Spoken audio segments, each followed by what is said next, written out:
Magandang araw mga kaibigan. Pag-usapan natin ngayon itong balibalita, unconfirmed pa ito Kailan kung totoo ay napakaganda. Sana hindi ito fake news. So unahan ko na lang, unconfirmed. Marites pa lang ito. Kailang nakakatuwa kung totoo. Ito, may dumaan sa aking wall na gagawan daw ng pelikula ang buhay ni Pierre Ardi ng isang sikat na direktor, si Steven Spielberg.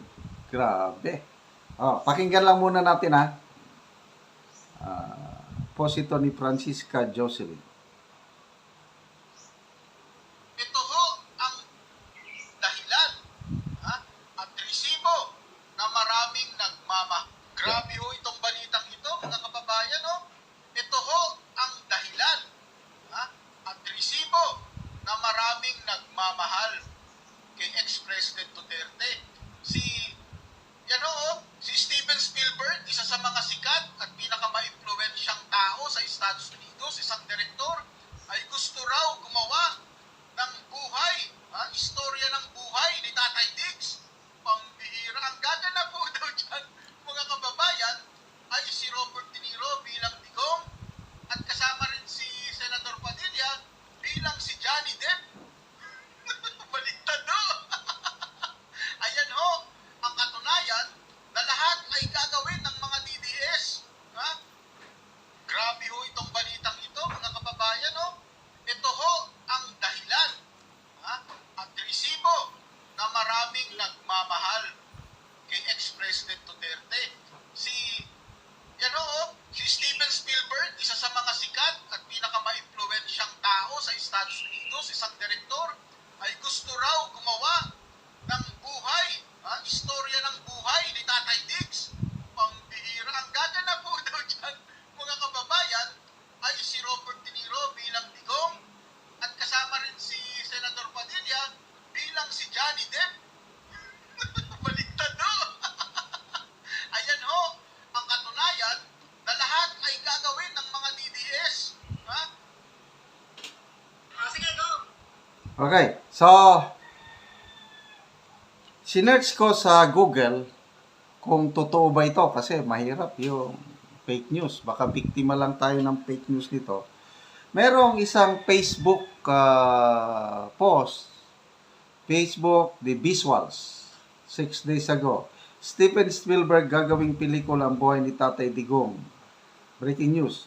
Kaya lang, hindi pa rin kakaunti man nag-react. Kaya, kahit magandang balita ito, sana magkatotoo. Kailan Ang balitang ito, mga kababayan, ito ho Kaya, ang dahilan. wag muna tayong umasa. To me, most likely, hindi pa ito totoo. Magbasa tayo sa mga comments. Kung magkatotoo man ito, most likely dito sa Pilipinas. Ang nakikita ko na, itong si Derek Darryl Yap. Diba? Si Derek Darryl Yap, nung nanalo na ang Uniteam, gumawa kagad siya ng movie Made in Malacanang, buhay ng pamilya Marcos. Nung lisanin nilang Malacanang, blockbuster yun. Yun ata ang highest grossing film in history. So, hindi po malayo sa tansya ko lang, opinion ko lang ito. Merong director na sana si Derek Darryl Yap ang gagawa pelikula buhay ni Tatay Digong. Ano sa tingin nyo? Okay, magbasa lang ako ng comments dito sa international film buhay ni Tatay Digong. Shudder on, inggit pikit. Sabi. Ganib Di Vera, gawan nyo rin kasi ng movie si BBM para di sila insecure. Inigo Pombo Jr.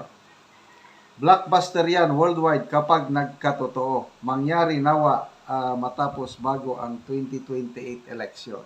Kaya, umasa na lang tayo na sana mangyari. Although, ulitin ko, walang assurance. Kasi walang ibang sources. Isang Facebook post lang at isang Facebook reel. Wala. Enrico Tabocanon. Sure hit movie yan. Si Spielberg ay award-winning director. Manonood kami dyan. Mara Balili. Mabuhay si Tatay Digong. Mabuhay ang Duterte family. Imelda Pakanan. Hala, talaga, ang dami talagang nagmamahal kay Tatay Digong. So, let's cross our fingers or let's pray na meron ngang foreign director, kung hindi man si Steven Spielberg, iba pa, para maipalabas, malaman ng buong mundo sino talaga ang ating Tatay Digong. But, kung dito sa Pilipinas, hindi malayo, magkakaroon talaga ng pelikula, true to life story ng ating minamahal na Tatay Digong. So, anong magandang titulo? Say, Philippine movie lang. Kung may Made It Malacanang, ano itong The Greatest Betrayal, o ano pa, The Punisher. Marami pwedeng gawing title. Basta, ang manok ko lang na wala nang ibang gagawa kundi si Derek Darryl Yap. Sino bang producer? Si Senator Amy? O pwedeng mga bilyar siguro. Okay, panalang ito. Focus na lang muna tayo sa nalalapit na election. 28 days to go. Ito na nga, sana gumagalaw na si VP Sara.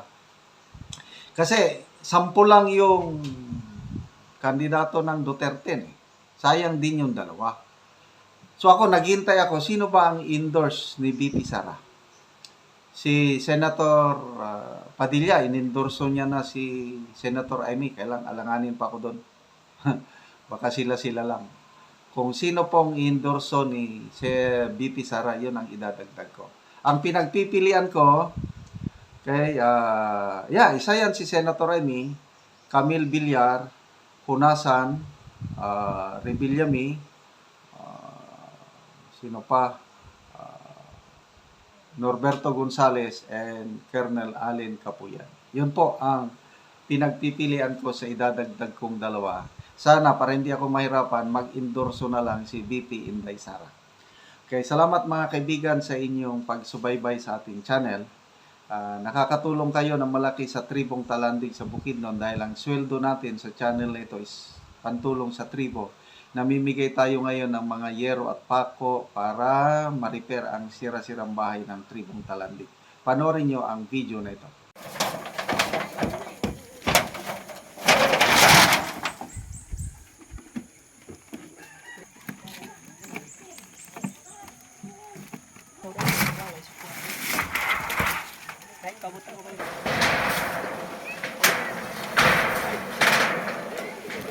So, gadali-dali na gid si Kuya kay ulan na karon.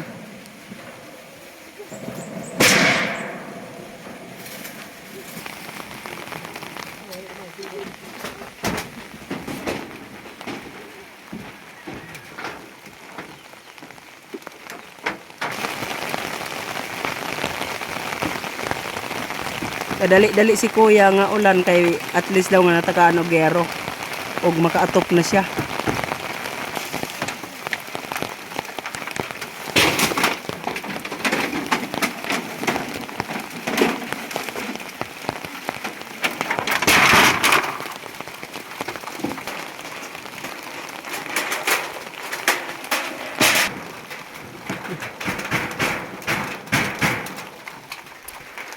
O karon ate, Kuya, unsa inyong maistorya nga nindot na kayong inyong atop po?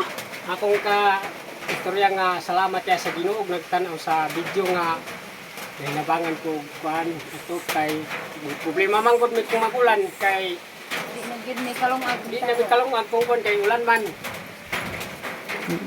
Ug bisag karon nagabot man ang sin so ang among atop nagabot man so balag ulan nagatop gyud ko. Ay nagpasalamat ko nga na ako'y atop. Daghang kayong salamat sa tabang. Hinaot nga magparayon ang tabang kay ako naglipay ko nga ninabangan ko. Oo. Hinaot ko pa dayon Padayon. kay napay nagkinahanglan nga parehas na ako. Oo. Nga nagkinahanglan og atok kay lagi buslot ng ilang mga atok. Oo. Sige, salamat kayo. Salamat kayo. Daghang kayo salamat. Oo.